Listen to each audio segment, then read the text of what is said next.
Para hoje nós vamos para a nossa 9ª parte do Dicionário de Deus. Está chegando ao fim, viu, gente? Já estamos chegando ao fim. É a 9ª semana, na verdade é a 10ª semana, porque na semana da Páscoa nós falamos sobre Páscoa, que também estava no Dicionário de Deus, né? E hoje nós vamos falar, já vamos começar abrindo aqui para falar sobre a palavra santo, a palavra santidade. Amados, essa aqui é uma outra palavra que nós precisamos reconstruir em nossas mentes. A palavra santo, muitas vezes, ela é mal interpretada por uma cultura que nos impõe um conceito de santo totalmente errado.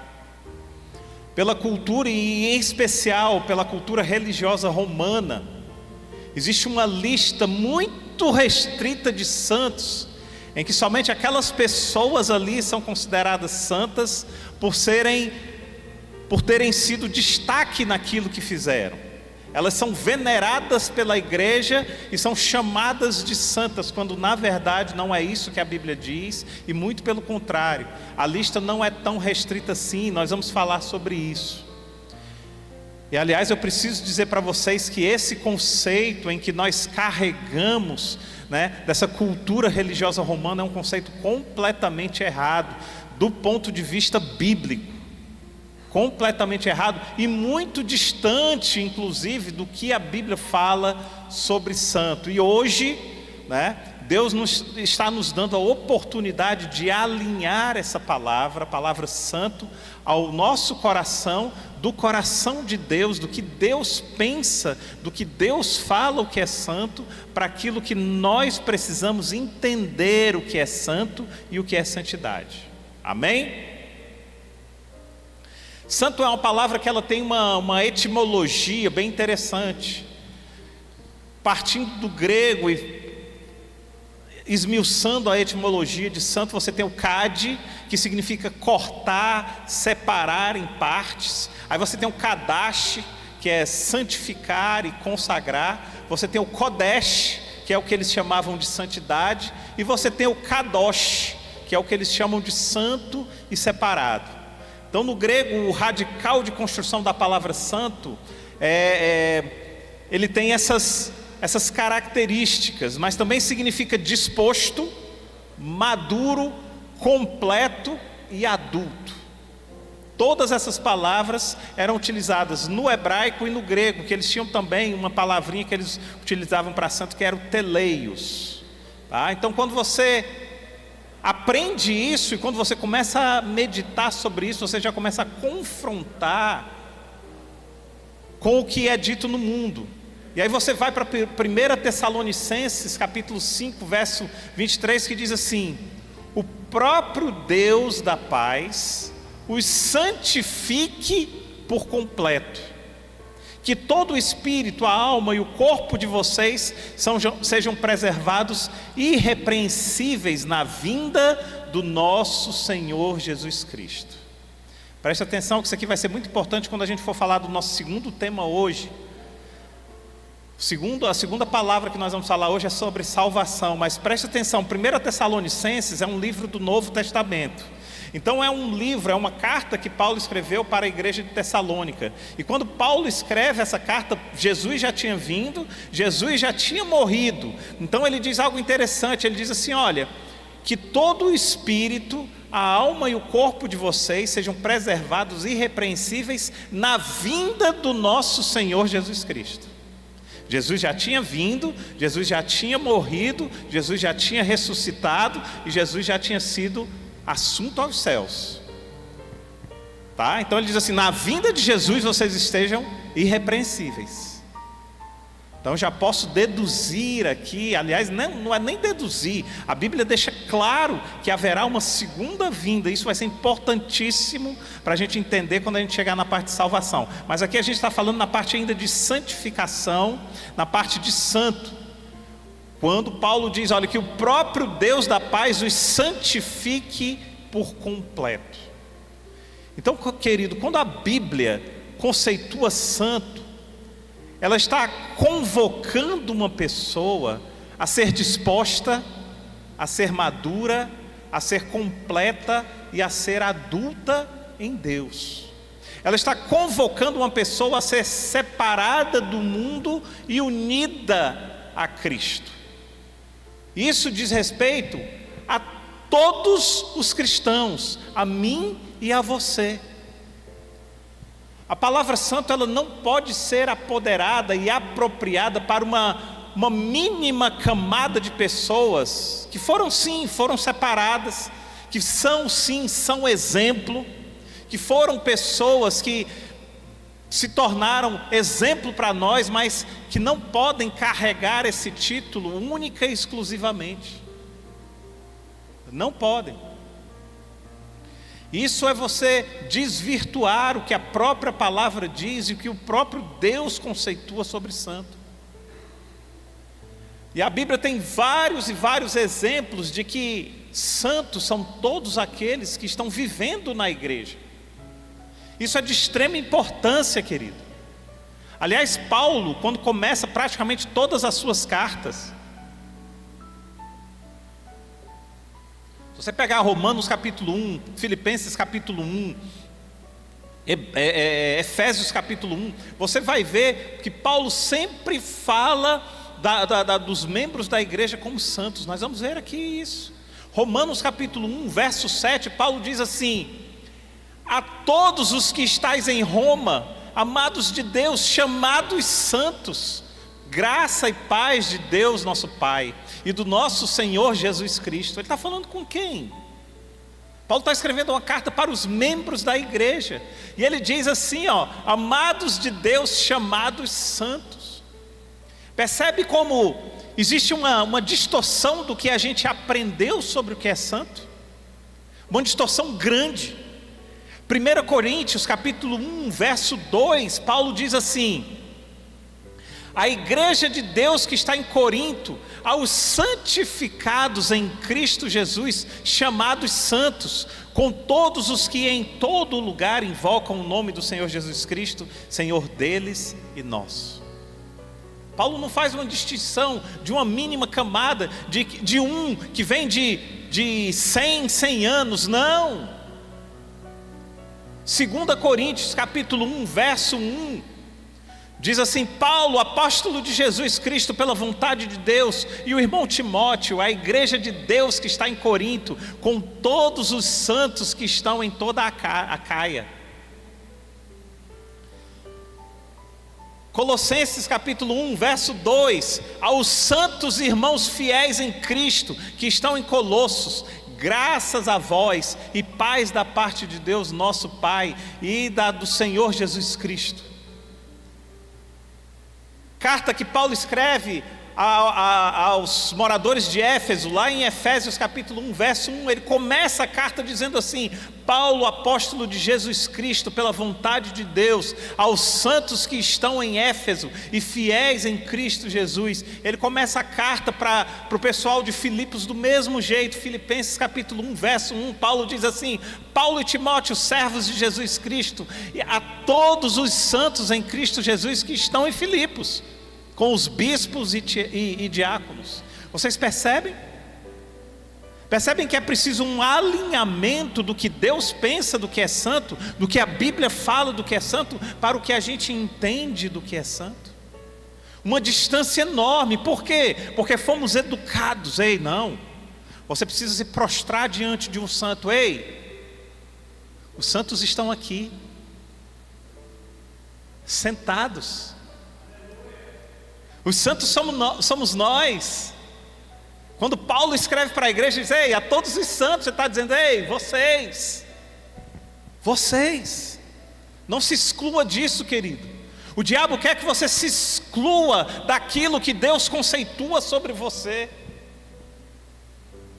Entende?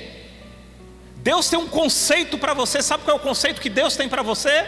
Se você está frequentando a igreja, se você está vivendo esse negócio, se você resolveu se separar do mundo e falar assim: olha, agora eu sou realmente um cristão, você é santo. Então não deixe por menos aquilo que Deus conceitua você. A Bíblia ela usa o termo santo para descrever algo que é separado das coisas comuns, separado das coisas impuras, das coisas contaminadas, do vício e da idolatria. Eu acho lindo um adulto santo, mas eu acho lindo um adolescente santo. É tremendo quando você vê um adolescente santo, separado, mas independente da idade.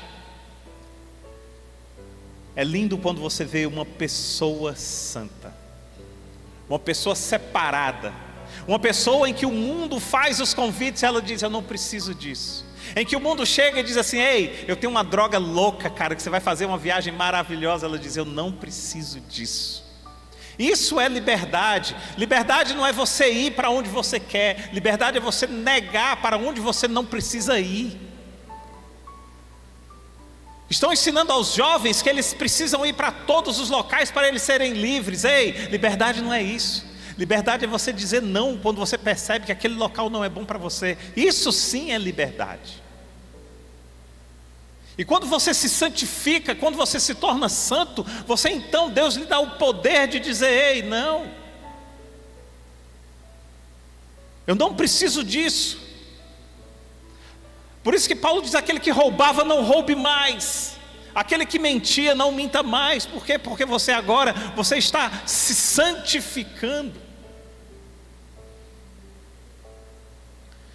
E queridos, quando a cultura nos restringe a palavra santo a poucas e poucas e poucas pessoas que viveram séculos e séculos atrás, nós estamos perdendo algo que Deus olha para nós e a forma como Ele nos vê. Percebe da importância desse dicionário que nós estamos fazendo? Nós estamos nos realinhando com os céus. Todas as pessoas que são separadas e dedicadas a Deus, todos os lugares que são separados e dedicados a Deus são santos. Pastor, lugares? Sim, lugares.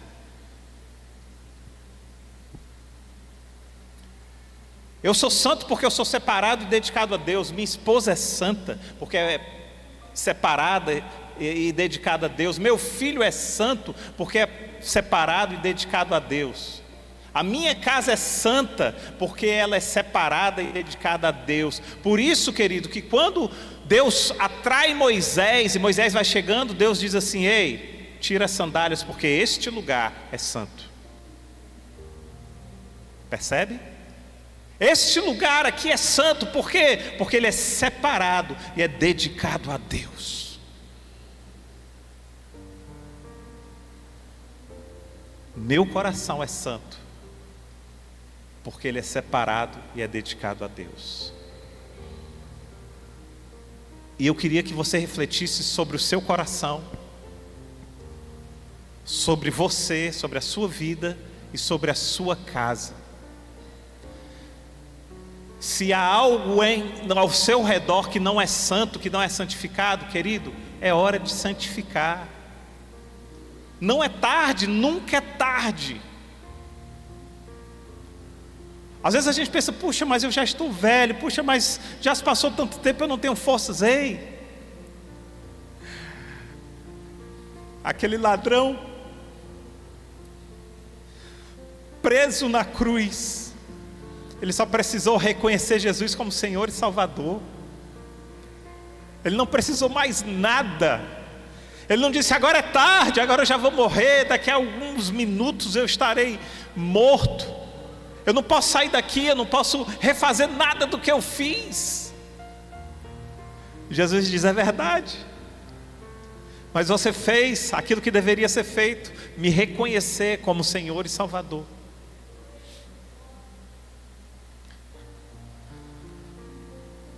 E Ele abre as portas do céu. Jesus dizendo: ainda hoje estarás comigo no paraíso.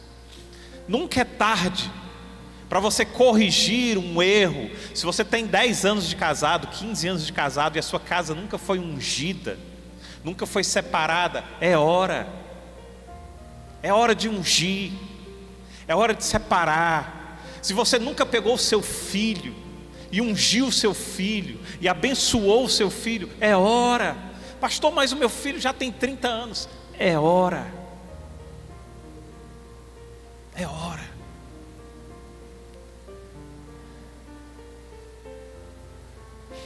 Eu costumo dizer que na casa de oração, para quem está chegando agora e não sabe, que Jacó tinha muitos defeitos, a começar pelo nome. Jacó era um enganador, até o nome dele denunciava Jacó. Mas Jacó tinha uma qualidade que eu prezo, que eu acho linda. Jacó era ávido por bênção, capaz de roubar a bênção do próprio irmão Esaú. E na Bíblia, eu lendo o Antigo Testamento, eu vi quantas vezes os pais abençoaram os filhos. E quando eu me dei conta, eu disse: eu preciso abençoar o meu filho. Pastor, mas não é só Deus quem abençoa? Não, querido. Você tem autoridade sobre o seu filho para abençoar em nome de Jesus. Não é pela sua força, nem pelo seu caráter, nem por nada, mas a autoridade que Deus lhe dá para que em nome dele você vá e abençoe. Quando eu descobri isso, eu coloquei a mão na cabeça do meu filho e disse: meu filho, eu te abençoo em nome de Jesus. Meu filho era pequenininho na época. De lá para cá, todos os dias eu abençoo meu filho. Às vezes eu já estou deitado, quase dormindo. Opa, não abençoei o Luca. Vou lá e diz: filho, te abençoo em nome de Jesus. Mas da mesma forma eu também quero ser abençoado. Cheguei para o meu pai e falei: pai, me abençoa, pai, me abençoa. Aí meu pai: Deus te abençoe. Não, pai, o Senhor. Coloca a mão aqui na cabeça: me abençoa, pai. Me abençoa, mãe, me abençoa, mãe. Meu pai morreu, minha mãe morreu. Cheguei para o meu sogro, para a minha sogra, e disse: olha, a Bíblia diz que eu sou uma só carne com a Regina. Meus pais morreram, agora vocês são meus pais. Todo dia que eu encontrar com vocês, eu vou pedir a bênção a vocês. Quando eu encontro com meu sogro faleceu, agora recente, todo dia que eu encontrava com ele, eu pedia a bênção. E todo dia que eu encontro a minha sogra, eu peço a bênção a ela. Querido, bênção é presente. Eu não nego presente, não. Abençoa, abençoa. Então é hora de você separar, é hora de você santificar a sua casa, é hora de você santificar o seu filho. Ei, lembra o que a gente leu? A vinda de Cristo está próxima. E aí, se você lembrar o que a gente falou sobre a Páscoa, vamos falar sobre salvação aqui depois. Quando o anjo da morte passou, quem foi quem tinha a casa ungida pelo sangue? Então está na hora de você ungir a casa. Está na hora de você santificar a casa. Pastor, mas e se eu estiver em meio ao pecado? Peça perdão, arrependa-se e saia desse lugar, filho. Peça perdão, arrependa-se e saia desse lugar, filha. Amém?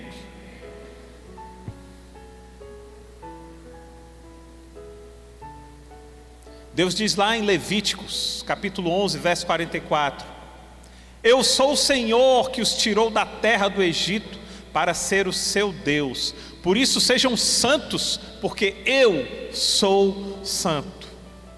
Aí vem os teólogos de plantão e dizem assim: mas essa passagem está dizendo respeito a comer o animal sujo, porque essa passagem foi dita quando Deus estava purificando, e Ele estava informando o que o povo de Israel poderia comer e não poderia comer. Então alguns teólogos dizem: ei, mas isso aí se refere a comer animais sujos. Não, querido, isso não se refere a isso, não. Isso não se refere só a isso. Essa passagem está falando de integridade. Mas de qualquer forma, se você pensa assim, se você está estudando a Bíblia e você acha que essa passagem ela morreu no Antigo Testamento porque era na hora em que Deus estava falando sobre animais puros e impuros, eu quero citar para você então 1 Pedro capítulo 1, dos versos 14 ao 16, já no Novo Testamento, muito tempo depois, quando ele diz assim: como filhos obedientes. Olha como está falando de integridade. Como filhos obedientes, não se deixem moldar pelos maus desejos de antes. quando viviam na ignorância. Mas assim como é santo aquele que os chamou, sejam também santos em toda a sua conduta, pois está escrito: sejam santos, porque eu sou santo. Percebe? Ele está citando aqui a passagem anterior, mas ele está ampliando para uma integridade do ser humano. Sejam santos, porque eu sou santo. E ele não está falando daquele povo que foi santificado e canonizado pela religião romana, não. Ele está falando para mim. Ele está falando para você. Seja santo, porque eu sou santo. Amém? Deus quer nos fazer um convite hoje. E convite te dá duas opções: aceitar ou não aceitar. Convite não é imposição. Convite lhe dá a possibilidade de dizer: não, muito obrigado, eu tenho outra coisa para fazer. Mas o convite que Deus quer fazer para você é: seja santo, porque eu sou santo. Esse é o convite que Deus tem para nós. Deus está nos convocando para sermos uma pessoa disposta, madura, completa e adulta espiritualmente falando. Chega de sermos crianças espirituais que vivem sentadas num banco de igreja 5, 6, 8, 10 anos. Nós cantamos aqui a história da mulher samaritana. A mulher samaritana foi tão atingida pelo amor de Jesus, tão atingida, que bastou ali alguns poucos minutos de contato com Jesus, ela já se tornou uma das maiores missionárias da época. E saiu gritando, e saiu anunciando Jesus por todos os lados. Nós passamos 10 anos no banco, e às vezes não falamos de Jesus para o nosso vizinho. Vejam como estamos distantes daquilo, do padrão bíblico.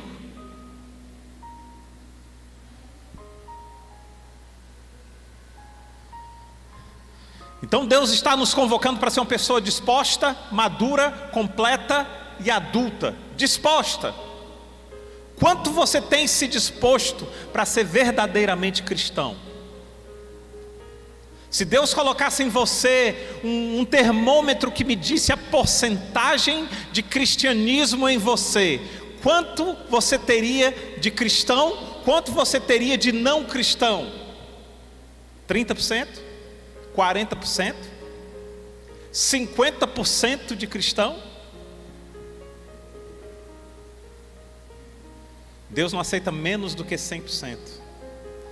Porque o Filho dele se entregou 100% por você. 100%. O coração de Jesus foi totalmente entregue na cruz por nós, para que nós também entregássemos o nosso coração na cruz por ele. Estar disposto a ser cristão é pagar um preço, querido. Pagar um preço. É mudar de atitudes, é pedir perdão pelo erro, é seguir olhando para frente, é seguir olhando para a cruz, é se aproximando cada vez mais da cruz. E isso, tudo que foi dito aqui, é muito além do que ir ao culto, muito além de estar na igreja aos domingos. Ser cristão, ser um cristão santo, fala de atitude, fala de mudança. Então essa é a questão da disposição e a questão da maturidade. O convite que Deus está nos fazendo para sermos maduros significa viver um constante crescimento de aprendizado e de vivência nele.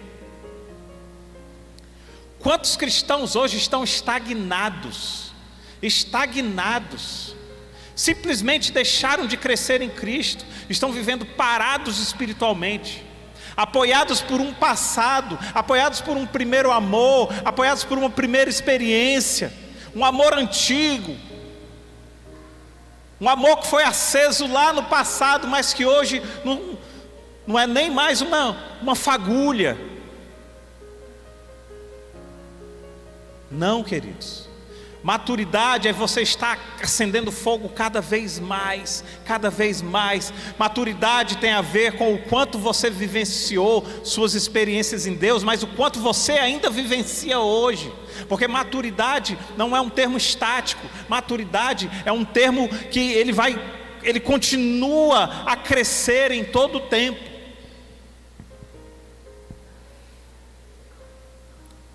Existem cristãos que estão vivendo apoiados no passado.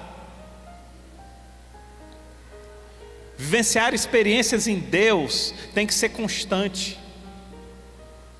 Tem que ser pretérito, tem que ser presente e tem que ser futuro. Tem gente que começa a história tão linda com Deus, tão linda, mas estagna. Aí sabe o que acontece? Vamos para outra igreja. Aí recomeça. Aí diz, agora vai dar certo.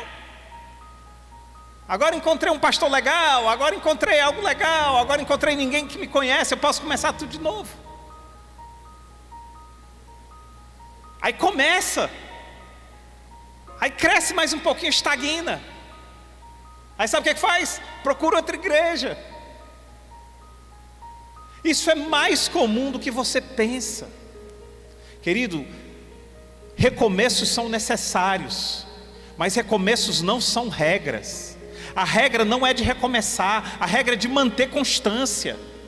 O recomeço ele acontece quando por acaso você cai, quando por acaso você falha, quando por acaso você estagna. Ok, recomeça, cara. Não fica estagnado não, mas uma vida de recomeços, isso não é regra. A regra que Deus quer é uma vida de continuidade. Continuidade. É isso que Deus quer.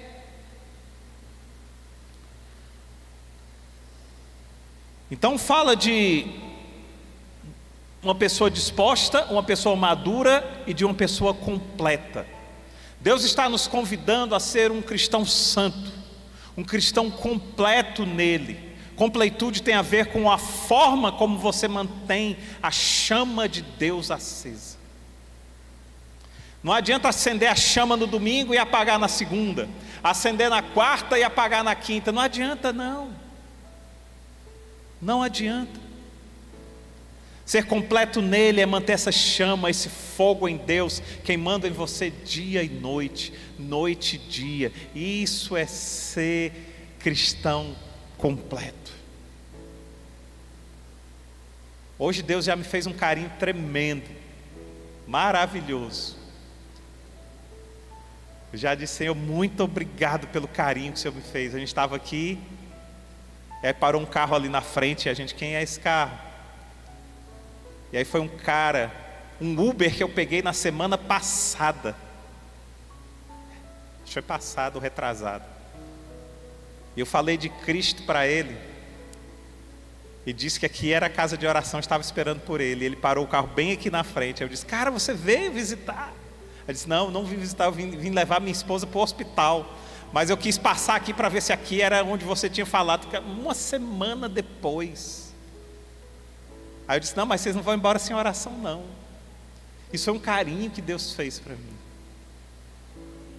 Sabe? É isso. Está no Uber, fala de Jesus. Eu conheço um Uber que fala de Jesus tanto. Já trouxe gente para cá, já trouxe gente de um monte de lugar. Isso é ser cristão completo. Isso é manter a chama acesa. Porque, não, agora eu vou entrar na minha profissão. Eu sou médico, vou fazer uma cirurgia. Então, peraí, ei cristão, fica do lado de lá que agora eu vou entrar o médico. Não, agora eu sou um empresário. Ei cristão, fica para lá. Não, querido. Não é assim que funciona. Funciona assim, ei cristão, vem comigo. Cara, mas você vai entrar num lugar, cara, um lugar só de ateu, não sei o quê. Por isso mesmo, cristão, vem comigo, eu só ando com ele. Eu só ando com o meu lado cristão. Porque sem ele eu não sou nada. Sem ele eu não sou nada. No meu trabalho, metade das pessoas já me chamam de pastor. É isso, querido, é você chegar e você dizer assim, ei, Você tem sido um cristão integral ou você tem sido um cristão meio expediente? Ou você tem sido um cristão de final de semana? E por fim, nos pede para sermos adultos. E o adulto tem muito a ver com maturidade. 1 Coríntios capítulo 13, verso 11, Paulo vai dizer assim: quando eu era menino, eu falava como um menino, sentia como um menino, pensava como um menino. Quando cheguei a ser homem, desisti das coisas próprias de menino. Ei, ser maduro e ser adulto em Deus é deixar as coisas de menino. Sabe, coisa de menino? Mas como tem cristão com atitudes de menino? Quer ver uma atitude de menino? Birra. Ah não, eu quero assim. E se Deus não quiser? E aí? Vai brigar com ele? Ah, tem que ser assim. Ah, eu não vou sair daqui. Ah, eu penso assim, é? Ótimo, se for como Deus pensa, maravilhoso, filho, não muda não. Mas se Deus pensar diferente, você vai apanhar para o resto da vida ou vai estagnar. Coisas de menino. Aí eu preciso disso. Ah, eu só sou feliz se eu tiver isso, falando de coisas materiais. Ah é? Deus vai dizer assim: ei, eu vou tirar ainda aquilo que você tem, para você entender que eu sou o suficiente. Aí você diz: Senhor, não, é porque você é menino. E o amadurecimento ele dói. A medicina fala numa questão de dor dos ossos do crescimento. Já ouviram falar nisso? Parece que tem uma época que a pessoa está crescendo, aí ela sente umas dores, aí você vai ao médico, mas diz: não se preocupe, é a dor do crescimento. Aí o leigo, como a gente diz, como assim, né? O leigo não entende nada, dor do crescimento. Ei, deixa eu te dizer uma coisa. Existe a dor do crescimento espiritual. E a dor do crescimento espiritual, ela acontece quando Deus manda você abandonar as coisas de menino. Mas você está apegado, você se apegou. Aí Deus diz assim: abandona. Abandona, porque para entrar num novo nível, você precisa abandonar o nível que você está hoje. Aí quando você diz: Senhor, eu vou abandonar, está aqui. Eu não sou mais menino, Senhor. Então o Senhor quer que eu entregue esses tipos de atitudes que eu tinha antes, está aqui. Aí Deus diz: pronto, agora vem cá, filho, eu vou te levar para um novo nível. Um novo nível de maturidade. Mas tem muita gente com ações imaturas, pensamentos que não edificam. Isso não é ser adulto em Cristo não, querido. Deixa eu dizer outra coisa para você. Você já percebeu, olha, presta atenção como a gente tem cultura errada das coisas, e essas culturas vão impregnando nos detalhes. Você já percebeu que a cultura religiosa romana, ela liga ser santo a fazer milagre? Já notaram isso? Né? Ah, nós queremos beatificar e santificar o nome X. Ah, então vamos procurar se ele fez algum milagre. Ah, opa, ele fez algum milagre, vamos investigar se tem algum milagre. Opa. Ser santo não é nada de operar milagre. Ser santo não tem nada a ver com operar milagre. Ser santo tem a ver com ser um milagre daquele que opera. Entendem? Ser santo tem a ver com isso. Ser santo não é você chegar e fazer um milagre. Ser santo é você deixar-se ser um milagre, a ponto das pessoas falarem: ei, esse é o Odailton, aquele que eu conheci, ele está tão mudado. Você diz: esse é o milagre. Percebe a diferença nos detalhes? Uma vez um querido meu chegou para mim e eu notei que ele estava querendo zombar. E ele disse assim: ei, me diga uma coisa, por que todo crente Antes matava, antes roubava, tem uma história assim tal, e agora virou crente. Por quê? Eu sentia o fel sendo derramado aqui pela boca. Aí eu disse: Senhor, dá-me sabedoria. Aí eu disse: sabe por quê? Para mostrar o poder de Deus na vida de cada um, especialmente dos pecadores. Para mostrar que Deus é poderoso para transformar um pecador que antes pecava, que antes matava, que antes roubava, que antes fazia uma série de coisas, a não fazer mais. Esse é o grande milagre da conversão. Ele me olhou assim com a cara. E é isso. Ser santo não tem a ver com você fazer milagre, você fazer o coxo andar, não. Ser santo é você deixar Deus operar em você milagre e você deixar de ser coxo. É isso. Parte daí. É a partir daí. Ser santo não é aquele que por algum motivo, presta atenção nisso, ser santo não é aquele que por algum motivo se destacou dos outros, mas é aquele que foi destacado do mundo. Ser santo, você não precisa se destacar de ninguém, querido. Você precisa se destacar do mundo. Isso é ser santo. Ser santo é viver intimidade com Deus. E a principal diferença é essa. Ser santo não diz direito a mim, não fala a respeito de mim. Ser santo fala a respeito dele em mim. Isso é ser santo. Que ele cresça e que eu diminua. Quando eu diminuo e ele cresce em mim, eu passo a ser santo e passo a ser santificado. E uma última coisa sobre ser santo. O primeiro passo para você ser santo, o primeiro passo é você se reconhecer pecador. É o primeiro passo. Enquanto você não se reconhecer pecador, você jamais terá meios de se separar do pecado. Enquanto você não reconhecer que você está pecando, você não vai sair do pecado. E nós já falamos aqui na série Dicionário de Deus sobre pecado.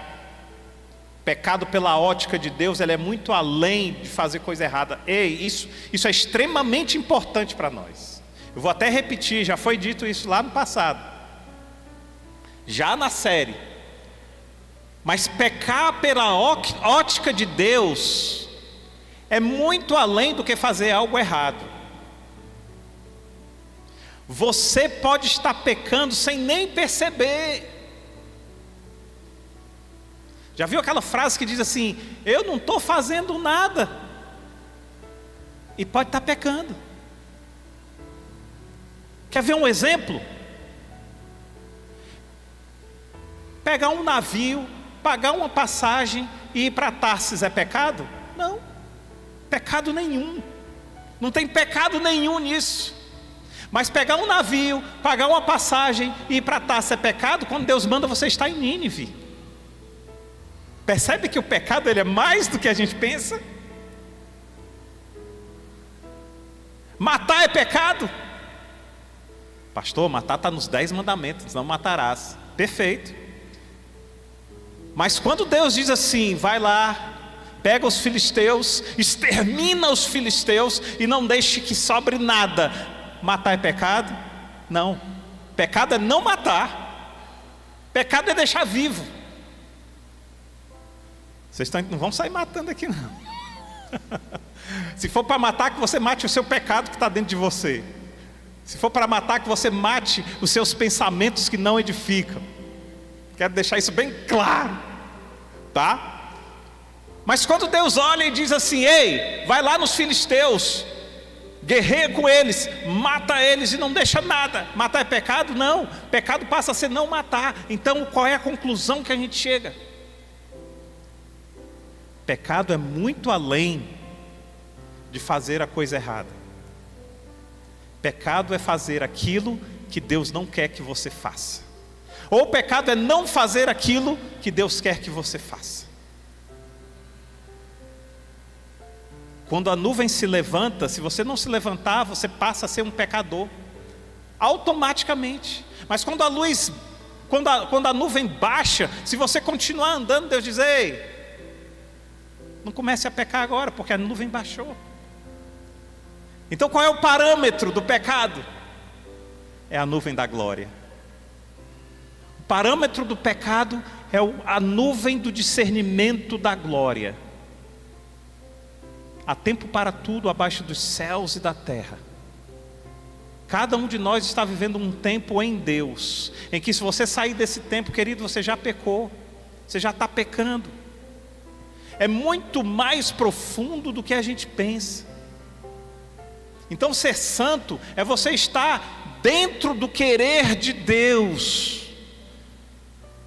E essa consciência do pecado, que é o primeiro passo para a santificação, a consciência do pecado, ela nos abre a possibilidade do tratamento de cura.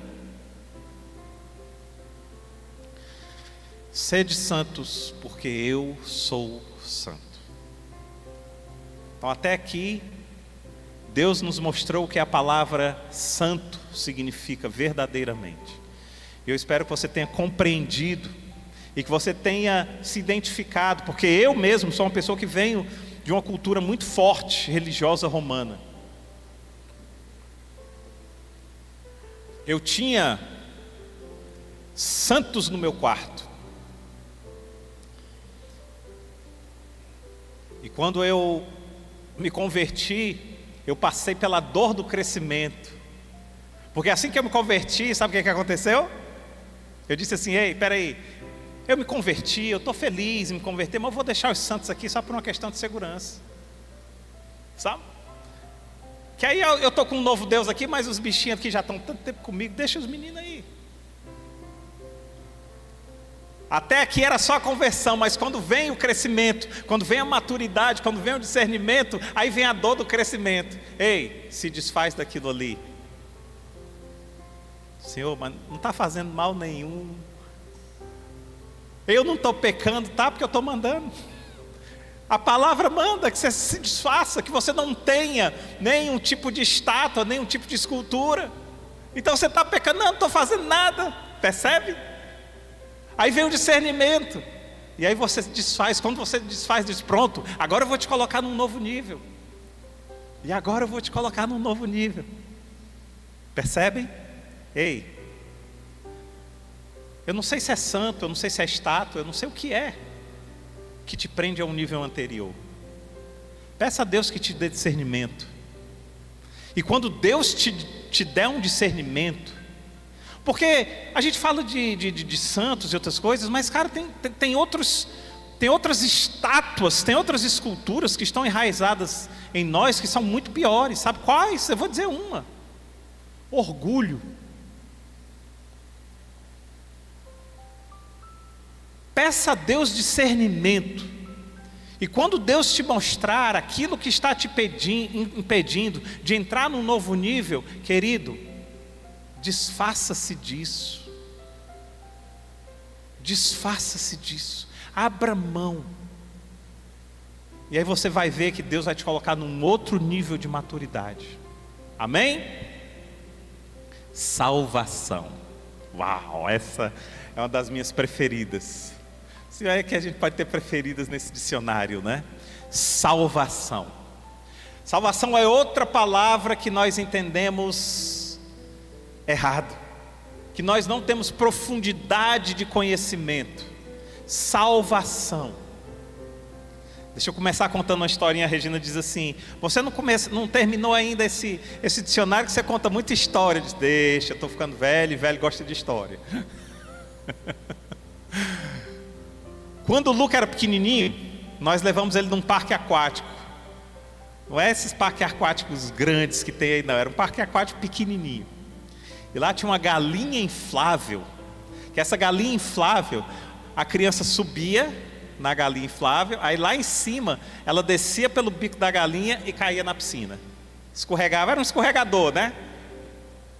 E aí a gente chegou nesse parque aquático, o Luquinha foi subindo na galinha, quando ele chegou lá em cima da galinha inflável, ele travou.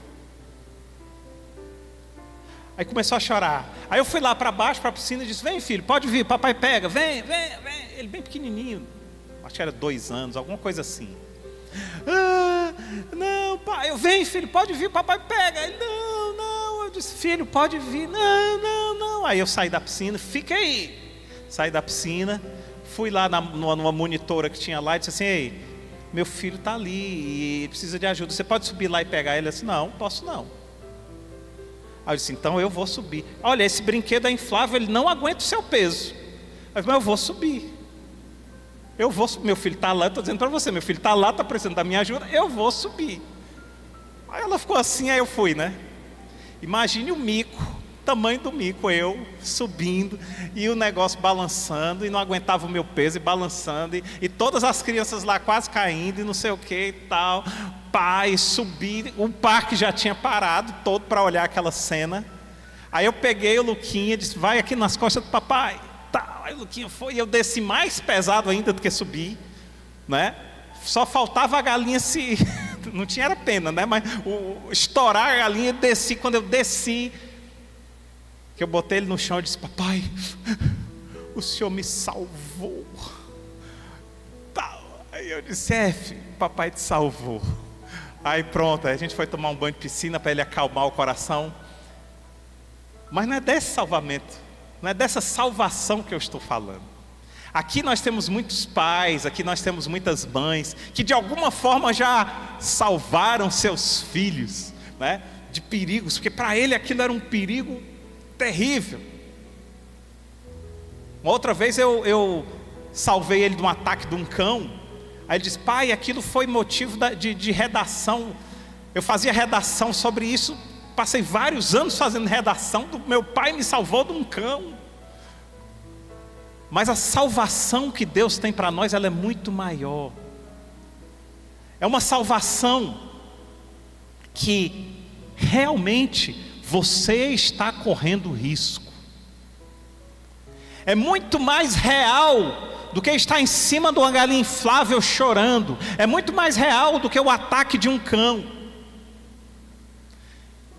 E o diabo, ele faz a festa quando a pessoa ela não tem a percepção correta da salvação. Ele faz a festa. E hoje você vai aprender a forma correta e o que significa a salvação pela ótica de Deus. Presta atenção, querido. Deus, quando criou o homem e a mulher, Ele criou o homem, criou a mulher e ele fez o homem e a mulher eternos na presença. Guarda isso. Eternos na presença. Então Deus colocou a eternidade dentro do homem e da mulher e colocou também a presença dele no dia a dia do homem e da mulher. Mas preste atenção, então, quando Adão e Eva viviam no jardim de forma plena e eterna e na presença de Deus, tudo ia bem, estava tudo perfeito. Mas quando eles pecam, eles não perdem a eternidade. Preste atenção, quando Adão e Eva pecam, eles não perdem a eternidade, eles perdem a presença. Isso traz uma descortina à nossa mente. Adão e Eva não perderam a eternidade, eles perderam a presença. Então a morte, ela passa a ser um separador da presença. Vocês estão me acompanhando? Isso é muito profundo, queridos. A morte, ela passa a ser um separador da presença.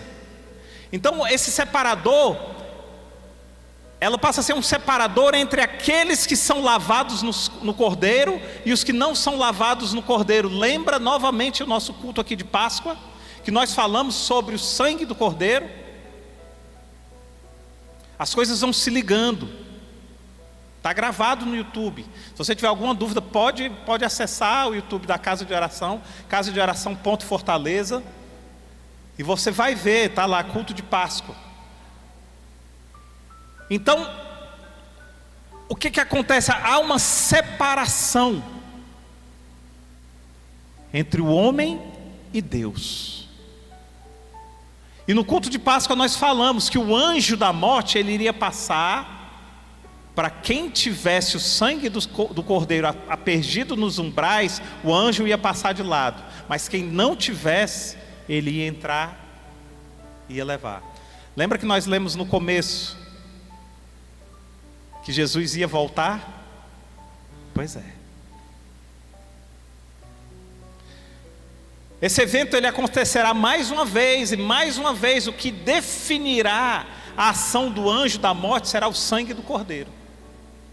É o sangue que vai separar. Como Deus não quebra princípios, e já havia um princípio em que é exposto lá em Romanos capítulo 6, verso 23, que diz o seguinte: o salário do pecado é a morte.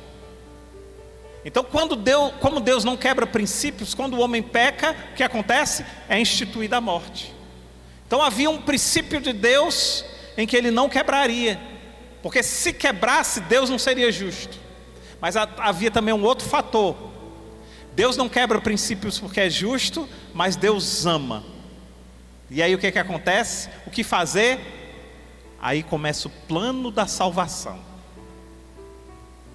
O homem tinha que morrer, e essa morte para o homem significava o afastamento eterno de Deus, e o princípio precisava ser cumprido, mas ao mesmo tempo o amor de Deus pela sua criação também precisava ser executado. O que Deus fez? Deus é tão maravilhoso que Ele não quebra o princípio e executa o que está no seu coração. Ele envia o seu Filho para nos salvar. Por isso, queridos, que quando você fala que Jesus é Senhor e Salvador, você precisa ter uma noção do que você está falando. Você está falando que sem Jesus, você vai para o inferno. E nós vamos ver o que é um inferno.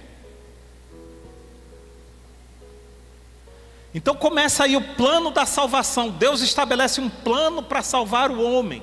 O plano seria entregar o seu próprio Filho no lugar do pecador. João 3,16, porque Deus amou o mundo de tal maneira que deu o seu Filho, para todo aquele que nele crê não pereça, mas tenha a vida eterna. O plano da salvação começa aí. Então preste atenção: quem precisa de salvação? Todos. Todos.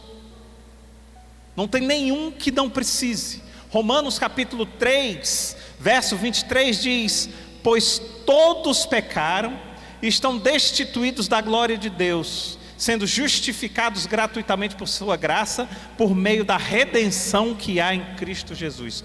Todos pecaram e destituídos estão da glória de Deus. Pastor, mas eu não me vejo como um pecador. Então, além de pecador, você é cego. Eu vou fazer o seguinte: além de pecador, eu vou mandar comprar um óculos para você enxergar melhor. Então você agora está me falando duas características. Pecador eu sei que você é, mas se você não se enxerga como pecador, então você é um pecador cego. Vamos orar, Senhor. Obrigado por ter aberto isso para mim, que agora eu vou orar especificamente. Senhor, abre os olhos dele e faz ele enxergar que ele também é pecador. Percebe? Você não se enxergar como pecador não quer dizer que você não seja, quer dizer que você não está se vendo. Só isso. Amém? Mateus capítulo 22, verso 29 diz assim: errais porque não conheceis as Escrituras. Então a ignorância, aliada ao nosso ego, nos impede de nos enxergar como pecadores. São duas coisas que vão nos impedindo de nos enxergar como pecadores. O orgulho nos faz cegos para que a gente possa não perceber como pecador. E aí o diabo adora, porque o diabo é o pai do orgulho. Aí ele adora. Não, ele não pode se enxergar como pecador não, porque o pecador é o primeiro passo. E aí o que acontece? Quando nós não nos enxergamos como pecadores, nós rejeitamos o sangue da salvação. É automático. Até aqui vocês estão entendendo? Eu vou contar outra história que vocês só ouviram 1584 vezes. A história da ambulância. Lembram? Claro, né? Tem gente nova, pessoal. Eu adoro quando chega gente nova, porque eu posso contar todas as histórias de novo. E eu começo sempre do mesmo jeito. Imagine que é Natal e você está saindo, você comprou presente para toda a família. Você está cheio de sacola, né? Natal é comum, né? A gente vê aquele pessoal, a gente, eita, esse aí é rico, né? Cheio de sacola. Você vai atravessando a rua. Quando você vai atravessando a rua, o que acontece? Você ouve um barulho de uma sirene. Aí você detecta que é uma ambulância. Vem lá longe, o que você faz? Você volta para a calçada, espera a sirene passar, e o que você pensa? Tomara que ela encontre logo o seu destino. Não é verdade? Não é assim que acontece? Quando a sirene passa, o que você faz? Você atravessa. Estão comigo? Agora imagine que você está cheio de sacola na mão e de repente quando você está atravessando a rua, vem um carro e te atropela. Quebra vários ossos, você está todo quebrado no meio da avenida. E aí quando você está todo quebrado ali, você já está desfalecendo, tanta dor no seu corpo que você não consegue nem mais ficar acordado. De repente você ouve o barulho de uma ambulância vindo lá longe, uma sirene lá longe. O que você pensa? Tomara que seja para mim. Não é não? Tomara que seja para mim. E aí aquele barulho vai aumentando, de repente a sirene, a ambulância para, abre as portas, desce ali um paramédico, e aí ele chega e diz assim: viemos te pegar. O que você diz? Graças a Deus eu não aguentava mais. E aí ele te põe na maca e te leva. Deixa eu te dizer uma coisa, essa história foi eu que criei, por isso que eu gosto tanto dela. Mas essa ambulância é Jesus. Jesus passa para pegar aqueles que se reconhecem pecadores. Por isso que Jesus estava andando no meio da multidão, e a multidão dizendo: vai Jesus, pode passar, vai Jesus, vai para o teu caminho, vai para o teu rumo, tomara que o Senhor chegue logo. Aí Jesus para e diz: alguém me tocou. Pedro logo dá um pulo e diz: como o Senhor dizia, Senhor, você está sendo aqui exprimido a uma grande multidão. Jesus: não, mas eu encontrei alguém que estava procurando uma ambulância. Eu encontrei alguém que olhou e disse assim: tomara que seja para mim. Eu encontrei alguém que se viu carente de mim. Espera aí, quem me tocou? Percebe?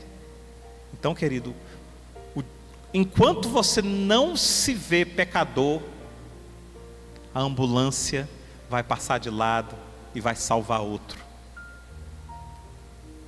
Mas no dia que você se colocar no chão e dizer: pecador sou eu, Senhor, sou eu pecador, sou eu que preciso da tua unção, sou eu que preciso da tua glória, sou eu que preciso do teu perdão, Senhor. Você vai começar a ouvir uma sirene de longe, e uma sirene chegando, e você: é para mim, Senhor, sou eu que preciso. Sabe o que vai acontecer? Ele vai te segurar na mão e vai dizer: venha, querido, a salvação chegou.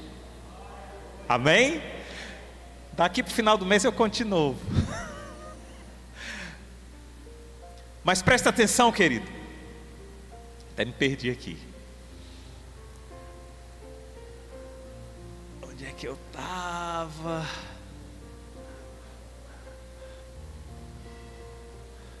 Está aqui. A salvação prática, ela é formada por 3 ingredientes. Presta atenção. 3 ingredientes. Primeiro, você precisa se reconhecer pecador. Por isso que eu gosto tanto da história da ambulância.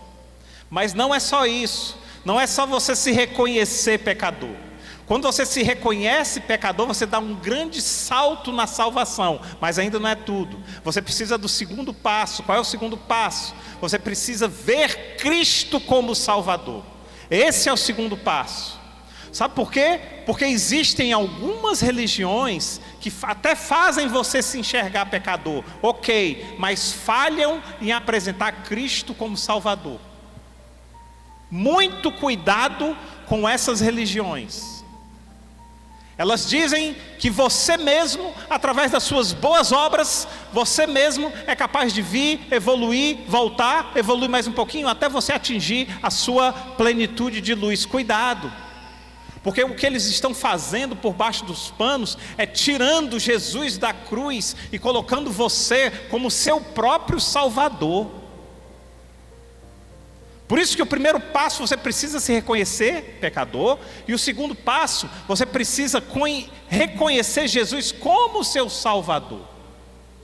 Mas ainda não é o suficiente, porque existe o terceiro passo. O terceiro passo é que, além de você se reconhecer pecador, além de você reconhecer Jesus como seu Salvador, você precisa aceitá-lo. Quem assistiu aqui The Chosen sabe o quanto Jesus, quando Jesus ele termina de compor o seu ministério ali, chamar os 12. Quem assistiu The Chosen vai lembrar dessa cena. Que ele está saindo para começar as viagens missionárias, aí aparece quem? Nicodemos chorando no canto.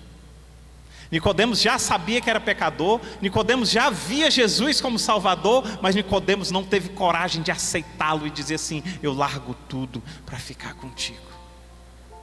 Quem assistiu essa cena, né? Então o Jesus começa a viajar com os discípulos e Nicodemos fica chorando atrás, escondido, porque ele não conseguiu largar aquilo que ele tinha conquistado.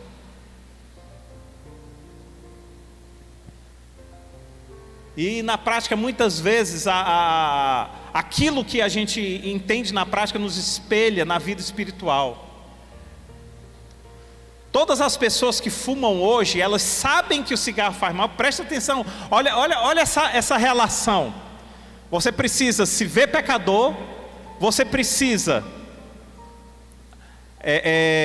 ver Jesus como Salvador, e você precisa aceitar Jesus. Agora vamos para a prática. Um exemplo prático aqui, como as pessoas são presas. Os fumantes hoje, todos os fumantes hoje, eles sabem que o cigarro faz mal. Ponto 1, se vê pecador. Não estou ligando o cigarro a pecado, não. Apesar de ter uma ligação, mas estou só fazendo aqui uma relação. Eles sabem que o cigarro faz mal. O pecador também sabe que o pecado faz mal. O fumante, ele sabe que a salvação dele é largar o pecado. E o cristão sabe que a salvação está em Cristo Jesus. Mas nem todos os fumantes conseguem parar de fumar. Nem todos os cristãos, apesar de saberem tudo isso, conseguem verdadeiramente aceitar Jesus. Percebem? É assim, queridos, é assim. Vamos voltar para o caso da salvação específica. Muita gente até sabe que é pecadora, cumpriu o primeiro requisito. Muita gente reconhece Jesus como Salvador, cumpriu o segundo requisito, mas não entregam sua vida para Ele, não se deixam ser lavadas no sangue. De nada adiantou. E a Bíblia nos mostra claramente esse processo acontecendo. Para a gente encerrar, abra sua Bíblia em Lucas capítulo 5. Vamos já encerrar. Lucas capítulo 5, a partir do verso 1. Diz assim: certo dia Jesus estava perto do lago de Genezaré, e uma multidão comprimia de todos os lados para ouvir a palavra de Deus. Então ele viu à beira do lago 2 barcos deixados ali pelos pescadores que estavam lavando as suas redes. Entrando em um dos barcos, o que pertencia a Simão, pediu-lhe que o afastasse um pouco da praia. Então sentou-se do barco, ensinava o povo. Tendo acabado de falar, disse a Simão: vá para onde as águas são mais profundas e lancem as redes para a pesca. Simão respondeu: mestre, trabalhamos muito a noite inteira e não pegamos nada, mas porque és tu quem está dizendo isto, vou lançar as redes. Quando o fizeram, pegaram tal quantidade de peixes que as redes começaram a se romper. Então fizeram sinais aos seus companheiros no outro barco para que viessem ajudá-los. Eles vieram e encheram ambos os barcos a ponto de começarem a afundar. Preste atenção, verso 8. Aqui começa a salvação de Pedro. Quando Simão Pedro viu isso, ajoelhou-se aos pés de Jesus e disse: afasta-te de mim, Senhor, porque sou homem pecador. Cara, que maravilha. Vocês estão vendo em 3D isso aí? A pesca, Pedro era um pescador, Simão, e aí é o dia mais feliz da vida dele. É um dia em que ele teve a maior produção na empresa dele. Segundo alguns, ele estava até endividado. Aí já não é a Bíblia que diz, mas é só um detalhe que algumas pessoas dizem. Mas aí ele tem a maior pesca da vida dele. Ele poderia ir para casa comemorar, dizer: Jesus, valeu, não sei o quê. Mas algo aconteceu aqui em que ele se prostra e diz assim: afasta-te de mim, porque eu sou pecador. Pois ele e todos os seus companheiros estavam perplexos com a pesca que haviam feito, como também Tiago e João, os filhos de Zebedeu, que eram sócios de Simão. Jesus disse a Simão: não tenha medo, de agora em diante você será pescador de homens. Pedro aqui ele mostra os passos necessários da salvação. Primeiro, reconhecer-se pecador. Segundo, reconhecer a Cristo como Salvador. Sabe o que Pedro está dizendo? Pedro está dizendo assim: eu sou pecador e eu estou vendo que o Senhor é santo. É o Senhor quem pode me salvar, mas não há relação entre o pecado e a santidade. Então afasta-te de mim, porque eu não sei o que fazer. Eu estou desesperado, porque enfim agora os meus olhos foram abertos. Pedro teve uma visão aqui do que a própria Bíblia ensina, de que não há comunhão entre a luz e as trevas. E quando ele vê a luz de Jesus, ele diz: meu Deus, eu estou em trevas, e agora? Jesus diz para ele: não temas, não tenha medo. É só você me aceitar que vai tudo bem. Sabe o que ele faz? Ele deixa o barco, ele deixa os peixes, ele deixa as redes, ele deixa o negócio e ele segue a Jesus. Eu não estou dizendo que você deixe nada, mas eu estou dizendo que você precisa deixar tudo aquilo que te impede de seguir a Jesus. Tudo aquilo que te impede de seguir a Jesus, você precisa abandonar. E eu quero finalizar explicando melhor um detalhe que eu falei e que não foi muito bem explicado. Quando eu disse que quando você peca, você não perde a eternidade, você perde a presença. O que eu falei talvez possa dar margem aqui a alguém interpretar de forma errada ou pensar de forma errada. Então, eu quero explicar melhor isso aqui. Inferno é a eternidade sem Deus. Inferno não é necessariamente um lugar. Inferno é uma ausência. É a ausência do Pai. Por isso que tem muita gente vivendo o inferno hoje. Quando sabe o que Deus quer que ela faça e não faz o que Deus quer que ela faça. Porque a eternidade não começa com a morte. A eternidade já é. A eternidade era, é e sempre será. Então o inferno é a eternidade sem a presença. E eu quero te mostrar um versículo que ele vai te provar isso. Nós já até citamos esse versículo. Romanos capítulo 6, verso 23. Eu falei a primeira parte do versículo. Olha a segunda parte como vai ficar clara. Porque o salário do pecado é a morte, mas o dom gratuito de Deus é a vida eterna em Cristo Jesus, o nosso Senhor. Ei, o dom eterno de Deus não é a vida eterna, não é isso que está dizendo aqui. Mas pastor, está escrito não, querido, leia direito, leia com atenção. O dom eterno não é a vida eterna, o dom eterno é a vida eterna em Cristo. Porque a vida eterna sem Cristo é o inferno. Estão percebendo aí? Pois o dom gratuito de Deus é a vida eterna em Cristo Jesus, o nosso Senhor. Por isso que quando você peca, por isso que quando você não aceita Jesus como seu Senhor e Salvador, você não perde a eternidade, você perde a presença.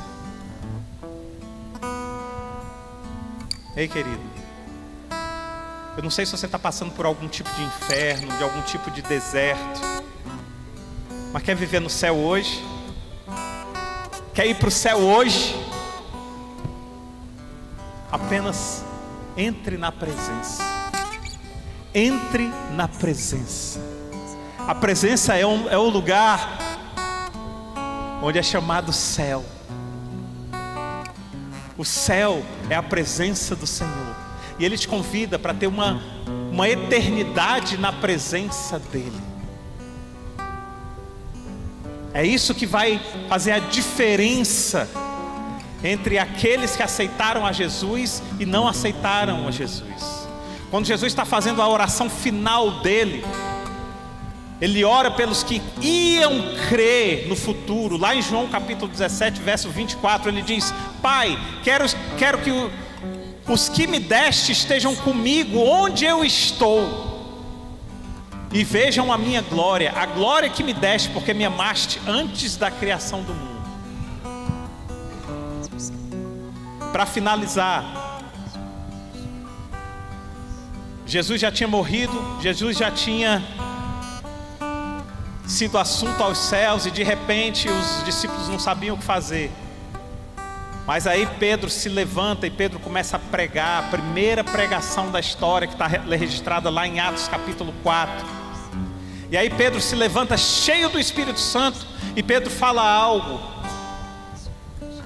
que as pessoas precisam entender. Pedro fala algo muito forte, lá no versículo 12, Pedro diz assim: preste atenção, querido, não há salvação em nenhum outro, pois debaixo do céu não há nenhum outro nome dado aos homens pelo qual devamos ser salvos. Nenhum outro nome. Pedro nos ensina que é algo maravilhoso. Pedro está nos ensinando que a salvação, ela tem um nome, e o nome da salvação é Jesus. Está claro, Atos capítulo 4, verso 12. Se você tem alguma dúvida com relação a isso, se você ainda está preso a algum santo, se você está preso a Maria, que foi uma pessoa maravilhosa, que foi usada por Deus, mas que não salva ninguém, ei, leia Atos capítulo 12, leia Atos capítulo 12 e peça discernimento a Deus. Deus, me dá discernimento. Agora tem um detalhe: aceite o discernimento que Deus vai lhe dar. Amém? Santificação, santo e salvação foram as palavras de hoje. Que o Senhor te guarde, que o Senhor te abençoe, que o Senhor te proteja, e que você tome posse de que você é santo. Você é santo, e nada, nenhuma cultura vai tirar isso de você. Você é santo. A partir do momento que você aceitar a Jesus e que você se separar do mundo e você começar a caminhar com Ele, você é sim santo a partir desse momento. E nem o diabo vai tirar isso de você, porque maior é aquele que está em Cristo Jesus, e nenhum outro nome há capaz de te trazer essa salvação. Amém? Que o Senhor te abençoe.